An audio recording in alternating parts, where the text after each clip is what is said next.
स्वागत है। तो चलिए सीधे मुद्दे पर आते हैं।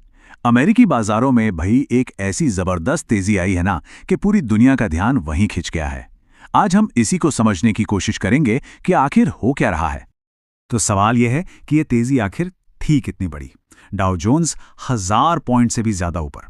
मतलब साफ है, अमेरिकी बाजार इस वक्त पूरी तरह से बुल्स के कंट्रोल में है। अच्छा, तो अब थोड़ा और अंदर चलते हैं इस कहानी के।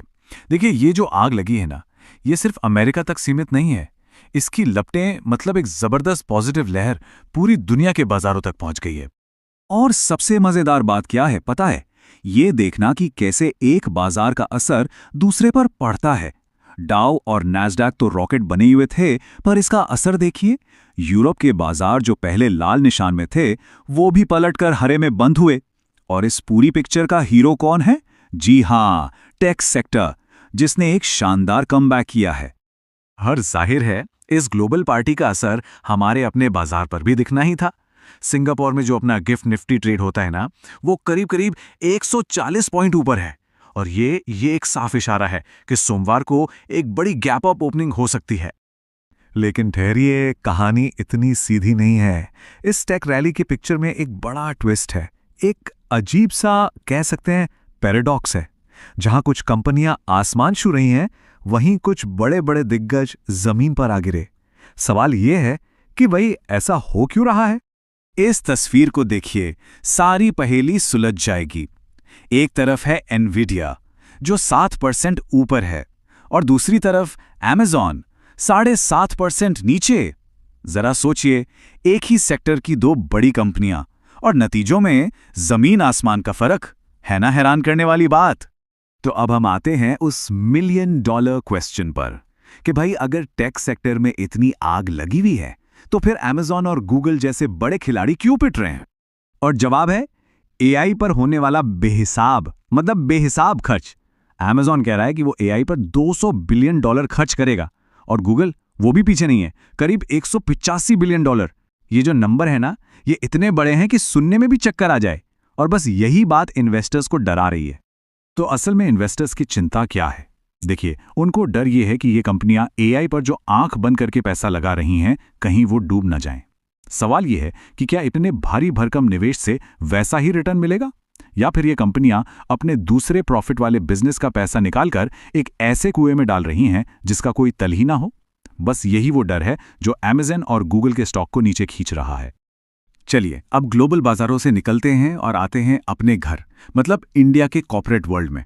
यहां भी कुछ बड़ी और दिलचस्प खबरें हैं जिन पर नजर डालना जरूरी है। तो यहां हम कुछ बड़ी चीजों पर बात करेंगे। एक तो रेलवे के लिए एक बहुत अच्छी खबर आई है। फिर टाटा स्टील के नतीजों को देखेंगे, जो ऊपर से तो बहुत शानदार दिखते हैं, पर अंदर की कहानी कुछ और है। इसके अलावा दो बड़ी सरकारी कंपनियों के मर्जर को भी हरी झंडी मिल गई है। और हाँ, वो जो इलॉन मस्क और एप्पल वाली अफवाह चल रही है ना, उसकी सच्चाई भी जानेंगे। चलिए एक एक करके देखते हैं। तो सबसे पहले बात करते हैं टाटा स्टील के नतीजों की। रेवेन्यू बढ़ा सिर्फ 6%, लेकिन प्रॉफिट में 273% का उछाल। दिमाग घूम गया ना? सवाल है कैसे? तो भाई इसका राज कंपनी के रोज के काम में नहीं, बल्कि उसकी डच यूनिट से मिले एक वन टाइम गेन में छिपा है। मतलब ये ऑपरेशनल प्रॉफिट नहीं है। इसीलिए कहते हैं हमेशा हेडलाइन के पीछे झांक कर देखना चाहिए। अगली बड़ी खबर आ रही है पावर सेक्टर से। यहां की दो बड़ी सरकारी कंपनियां हैं, आरईसी और पीएफसी। इनके मर्जर को, मतलब विलय को, सैद्धांतिक मंजूरी मिल गई है। होगा क्या? सिंपल है, पीएफसी सरकार का आरईसी वाला हिस्सा खरीद लेगी और फिर आरईसी पीएफसी में मिल जाएगी। इससे होगा ये कि एक बहुत बड़ी और ज्यादा एफिशिएंट एनबीएफसी बनेगी, जो पावर सेक्टर के लिए बहुत अच्छा है। अच्छा, पिछले कुछ दिनों से एक अफवाह ने बड़ा जोर पकड़ा हुआ था कि भाई इलॉन मस्क की कंपनी स्टारलिंक अब एप्पल को टक्कर देने के लिए अपना फोन ला रही है। लेकिन अब खुद इलॉन मस्क ने सामने आकर इस पर फुल स्टॉप लगा दिया है। उन्होंने साफ साफ कह दिया है, कोई स्मार्टफोन प्रोजेक्ट नहीं है, हम सिर्फ सैटेलाइट इंटरनेट पर फोकस कर रहे हैं। तो बस बात खत्म। तो ठीक है, हमने ग्लोबल मार्केट देख लिया, देश की बड़ी खबरें भी देख ली। अब इन सबको मिलाकर हम पहुंचते हैं उस एक बड़े सवाल पर जो इस वक्त हर किसी के दिमाग में घूम रहा है।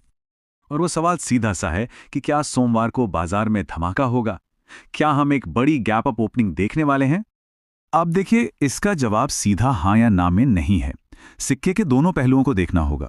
एक तरफ तो तेजी के लिए सब कुछ परफेक्ट लग रहा है, ग्लोबल संकेत मजबूत हैं, अमेरिकी बाजार में जबरदस्त रैली है और अपना गिफ्ट निफ्टी भी गैप अप की तरफ इशारा कर रहा है।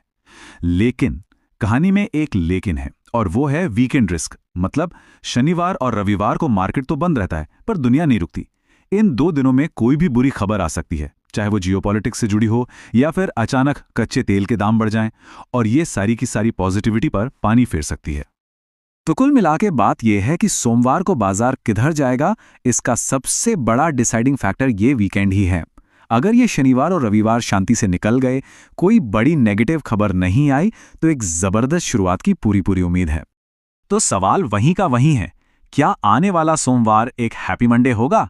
खैर, इसका जवाब तो अब वीकेंड के बाद ही पता चलेगा। हमारी नजरें बाजार पर बनी रहेंगी। देखते हैं आखिर ऊंट किस करवट बैठता है।